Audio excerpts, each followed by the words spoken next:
Good morning. Today on Spotlight, an in-depth conversation with State Representative Matt Hall, the Speaker of the Michigan House of Representatives. From Lansing to Detroit to Washington, D.C., what in the world has he been up to and what impact may it have on Michiganders? He represents the 42nd District from Kalamazoo and Allegan counties. It's Sunday, April the 13th. I'm Chuck Stokes, and this is Spotlight.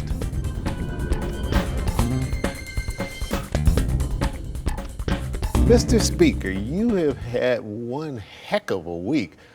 Detroit, Washington, Lansing, Kalamazoo, and everything in between. Bring us up to date. Most recently, just got back from Washington. You were there with the governor, with the President of the United States in the Oval Office. Yeah, I was grateful that Governor Whitmer invited me. Her and I built a pretty strong relationship. She's the leader of the Democrat Party right now in the state as the governor, and I'm the leader of the Republican Party in the state because I'm the leader of the Michigan House, which is the only part of government controlled by Republicans right now. So what we've tried to do is focus on issues that bring us together. Two critical issues are getting a new mission for the Selfridge Air Force Base. That's something that Alicia St. Germain and Ron Robinson, two of our local state reps, have been working really hard on. So when Governor Whitmer asked me, would you come to Washington with me to talk about Selfridge Air Force Base with President Trump, bringing a new mission there, securing the future of that base, I said yes. They're talking about F-16s, F-35s coming in there, and the president sounded pretty positive that he has talked to people at the defense and others, and sounded as though good news may be coming. Are you equally optimistic? I am, yeah. And we also talked with him about a big issue in West Michigan where I live, which is the Asian carp issue. That's been going on for 15 years, where we're worried about an invasive species coming into the Great Lakes, really hurting our recreational industries in our waters. The governor mentioned 20% of the fresh water is in the Great Lakes. We need to protect them. And I was happy to join her. And what I was excited to see was President Trump make public commitments to help us solve both of those issues, something that prior leaders had been trying to do for decades. The federal government has committed to do it. And what happened is the Illinois governor pulled out of the deal. And he's asking for President Trump to commit that basically DOGE or none of these things are going to cut the funding. And so our ask is, put out a public statement to us and the Illinois governor saying the money is going to be there. We're committed to seeing it through so we can get the construction going. Mr. Speaker, were you surprised when you got that call from the governor inviting you? Unlike a lot of these other Democrat governors, she's moved toward President Trump. She's embraced President Trump. They've built a good relationship. You saw that in the Oval Office. And she's really shown some leadership in embracing me and working with me. And so what I've tried to do is rise to that challenge with our House Republicans, because we're problem solvers. We want to fix our roads without raising taxes. We want to secure the future of Selfridge Air Force Base, and we want to protect the Great Lakes. So I was surprised. But when I saw we could work together on issues that brought us together, I said, I'll be there with you, Governor. We want to solve problems. Governor Whitmer has 2 years left. I have longer than that, but I want to solve every problem that I can while she's still there, because when she leaves, there'll be a new governor, and then you've got to figure out what problems do they want to solve. So when I look at fixing the roads, the House Republicans passed a bill to fix the roads without raising taxes. Governor Whitmer said, Matt Hall is the only legislative leader I've worked with that has the guts and the brains to put a roads plan forward and pass it. So I think what she respects about us is we put serious plans forward and we vote them through our chamber. We define clear positions and we're trying to solve problems. And I appreciate that she's willing to work with us and try to get to a yes. All right, we need to take a quick little break. When we come back, I want to pick up on that because the road funding is a huge issue that everybody's talking about, as well as what Matt Hall has as his agenda as Speaker of the Michigan House of Representatives. We'll be right back right after this.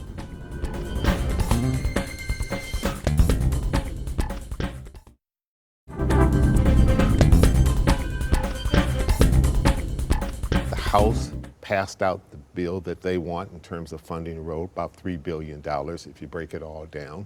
The governor talking about roughly the same amount of money, but wants it to come a different way. She's talking about a corporate income tax.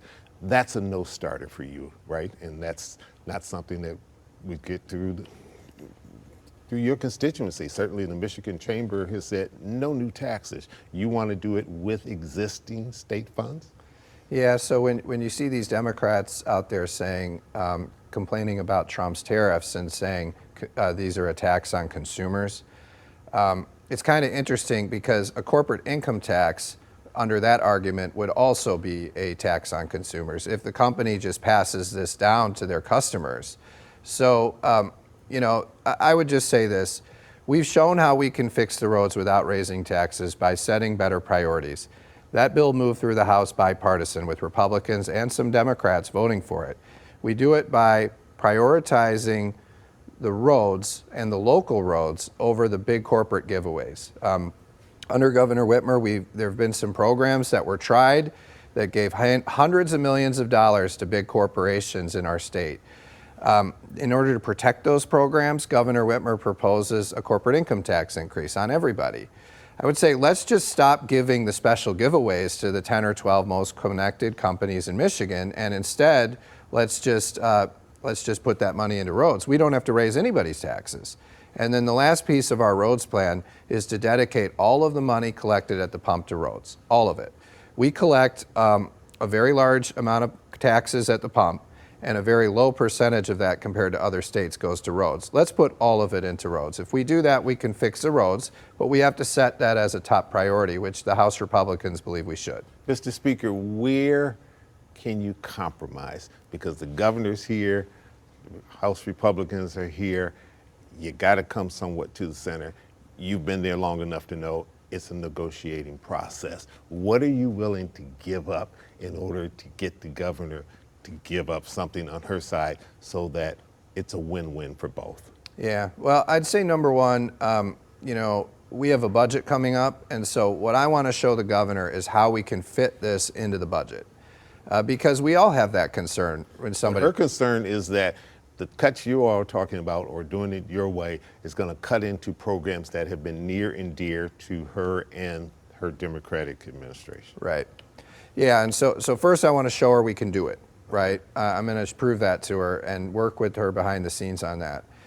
The one area that I've expressed that I'd be willing to work with her on is raising the registration fees on the electric vehicles.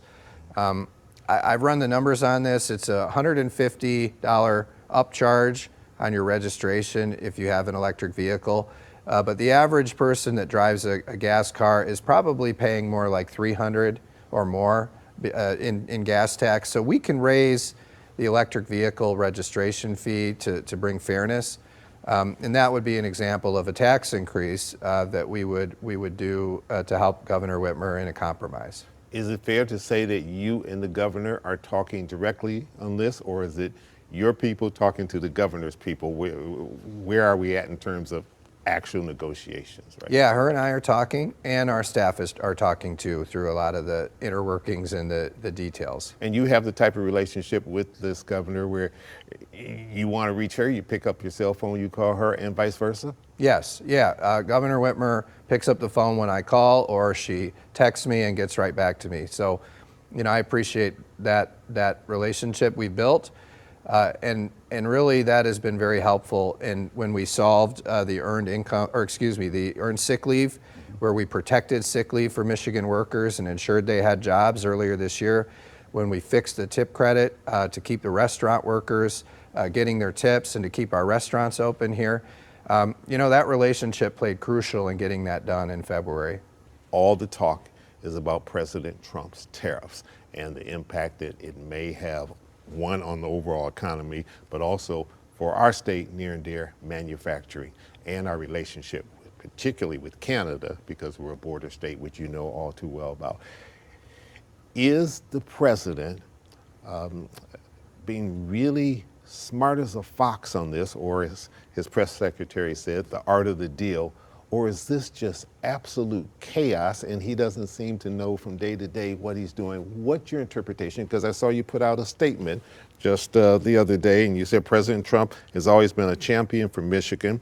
We are fortunate to have such a strong partner who supports American manufacturing workers, our military, and our Great Lakes. And then you went on to say, it's good to know President Trump shares our priorities and we're going to work side by side to keep Michigan strong and thriving. Is this a good policy that we're sending to the rest of the world? Yeah, so I'm very supportive of President Trump's tariffs. I think, when you talk to these CEOs, the CEOs, they're critical at times. But I'll say this, these CEOs didn't say a word when President Trump gave their companies the biggest tax breaks in the history of this country during his first term. And so there are a lot of great things President Trump has done to help these corporations grow. Right now, he's looking out for Michigan workers. And you've seen for decades our manufacturing moving out of this country and going to other countries. And so what President Trump is doing is he's standing up for Michigan workers and he's working to bring manufacturing back, to bring more high-paying jobs in manufacturing back to Michigan. And these tariffs are going to accomplish that. And so what President Trump is saying is, look, I've got like 70 countries that have come to me wanting to renegotiate terms, so let's put a pause on this. It's working. Let's see how those negotiations go. But let's keep a real focus right now on tariffs on China because they're the ones that are bringing all this fentanyl into our country. And they're also the ones that are taking advantage of us the most in the trade. Okay, hold your thought. I want to pick up on that. A few more questions along that line. And we got to slide a little pause for the calls in. We'll be right back with Speaker Hall right after this.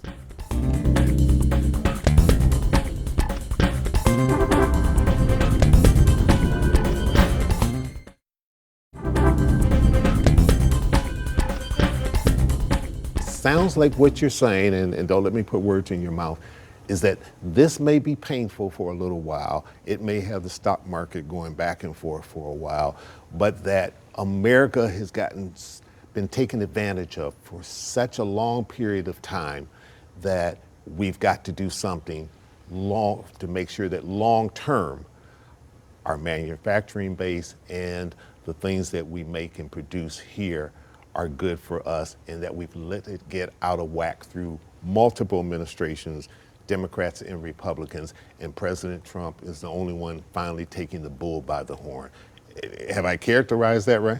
Yeah, look, this started... And can we afford to do that, however painful it may be? Well, this started right with NAFTA in the 90s where, you'd see manufacturing plant after manufacturing plant moving out of Michigan, moving to Mexico, and moving to Canada, moving to other places. And we saw a lot of our towns slowly decline. We saw people lose their jobs.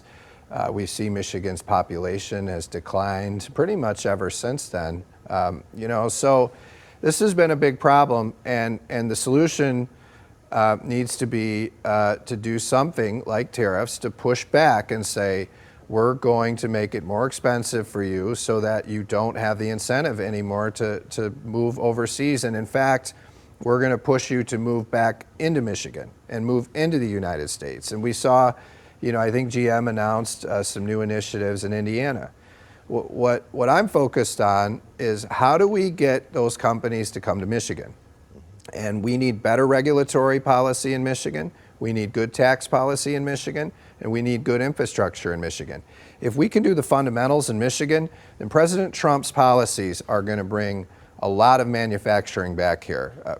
Do you fear that we're headed to a recession?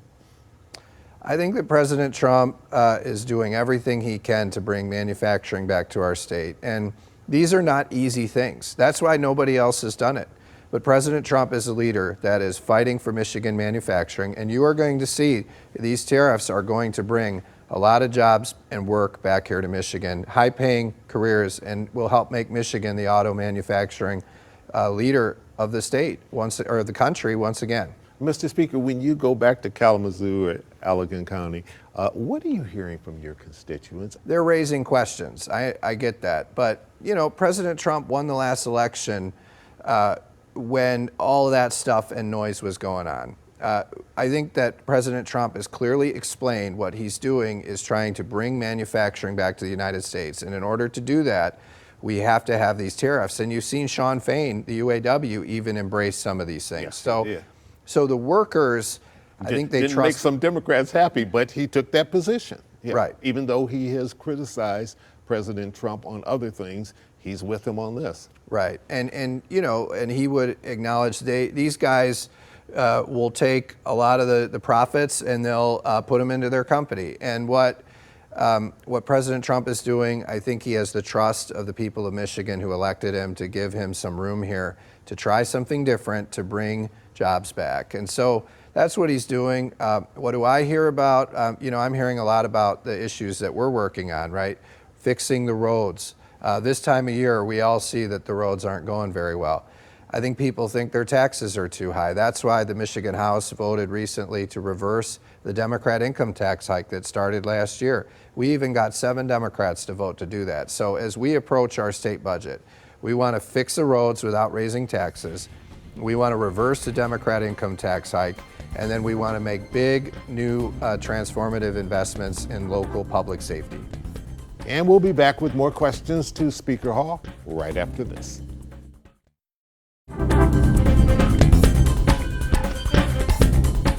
You recently had a press conference with Detroit Mayor Duggan. You talked about that very thing. That's something that you said he has support on in the Michigan House of Representatives. Can he get it through the Senate? And tell me why you're so concerned about that issue in lieu of the fact that you're not from the city of Detroit. Sure. Well, I'd say, you know, I mean, on roads, it started with Governor Whitmer saying fix the roads, right? On Public Safety Trust Fund, it started with Mayor Duggan raising this concern and talking about these community violence intervention programs in Detroit and the need to get more resources to public safety in cities with violent crime. And so what House Republicans did is we looked at these ideas. It doesn't matter whose ideas they are. And then we worked to solve these problems, collaborating with Mayor Duggan to make this program something that we could get done. And so we did that. What we're going to do for the first time in Michigan's history, once we get this signed into law, is we're going to make direct investments in local police departments in areas here in Southeast Michigan. Right now, you give the money to the local government and you hope they spend it on public safety. We're going to dedicate it directly to public safety. That's why it's called a Public Safety Trust Fund. It's going to public safety for new initiatives to reduce violent crime, which include hiring more officers and getting them the equipment they need. We met with a lot of your local police chiefs here in Metro Detroit. They said, if you get us this money, we are going to go to work hiring police right away to lower violent crime rates. Michigan still has pretty high violent crime. I think 4 of the 20 most violent crime cities in the country are here in Michigan. You like Detroit and like spending time in Detroit. And I'm not sure everybody knows that. And it reminds me a little bit of a previous Republican governor of this state, Rick Snyder, who made some tough decisions as it relates to Detroit. But I think there are people, certainly he has his critics, but there are people who look back and say the decisions he made when he was governor of this state prepared Detroit for the renaissance, the revitalization, whichever term you want to use, that Detroit is going through now. Is it safe to say that Detroit is a priority for you, being the biggest city in this state? Yes, yeah. So, I live in Kalamazoo now, but I grew up in Metro Detroit in Rochester Hills. This is where I grew up. I understand the importance of the city of Detroit. I think you have pretty good leaders in Detroit with Mayor Duggan and your police chief, Bettison, and some great state representatives like Karen Whitsett and Alabas Farhat, people that we can work with. You look in the last election, President Trump made major inroads in Detroit, in the city, and in some of these surrounding areas, Dearborn Heights, Hamtramck. So there are a lot of people here that see that Republicans care about them and we want to help them solve their problems. And what I'm trying to do is deliver on that. I heard President Trump in the Oval Office say that Governor Whitmer is doing a good job. Was that your worst nightmare, and for the Michigan Republican Party and the leader of the Michigan Republican Party to hear that? Because no doubt there are people thinking about running for governor, there are people thinking about running for the Senate, there are people thinking about running for president who that's the last thing they wanted to hear come out of Donald Trump's mouth, the president of the United States. Well, I think it shows the work that Governor Whitmer has put into building the relationship with him. She's put a very similar amount of work into building the relationship with me. And I think she deserves credit for that, right? In today's environment, these people, they don't talk to each other and they just lob bombs, right? What Governor Whitmer has done is worked hard to build a bridge with the president and to build a bridge with me. And you're not catching heat from the conservative wing of your party for building these bridges with Democratic mayors and Democratic governor of this state on things you feel as though bipartisan wise you can work together on? No, and I think they see that President Trump is doing it too. So it's not just me, right? If it was just me, I think the Republicans would say, who is this guy? But it's President Trump too. So when President Trump is saying that about Governor Whitmer, I think he's seeing the same thing I'm seeing, which is Governor Whitmer has opened a window where we can work together. We want to solve problems, and we're trying to solve those problems during this window that we have with Governor Whitmer. And, you know, because that's what people want. They don't want us to just lob bombs at each other. They want us to solve their problems. I've talked to you today about what we're doing to solve public safety, to fix our roads, to keep Selfridge Air Force Base open, to help protect our Great Lakes. There are a lot of great things that we can bring us together, we can work on. That's what House Republicans are trying to do, and I hope people see that is what Republican governance in the state of Michigan means, solving problems. We don't have time to talk about education. We'll have to do that next time because it's a really important topic, but I promise we'll invite you back if you'll come back and we'll talk about that. Quick final question that I think people are kind of wondering, and that is, has this job as Speaker been easier or tougher than you thought it would be? Well, the really difficult job was when I was the minority leader and I had to figure out how to win the Michigan House back for Republicans. Once I became Speaker, you know, it's still challenging, but not as challenging as that because I also have the ability to set the agenda in the House. Nothing Governor Whitmer or the Senate Democrats want to get done gets done without us. And so it gives us a lot more strength as we try to solve problems. All right, Mr. Speaker, thanks so much for coming in, joining us today on Spotlight. We'll get you back. You promise to come back? Of course, thank you. All right, very good. And I'm Chuck Stokes. We'll be back next week with more newsmakers in the Spotlight. We hope you have a great week.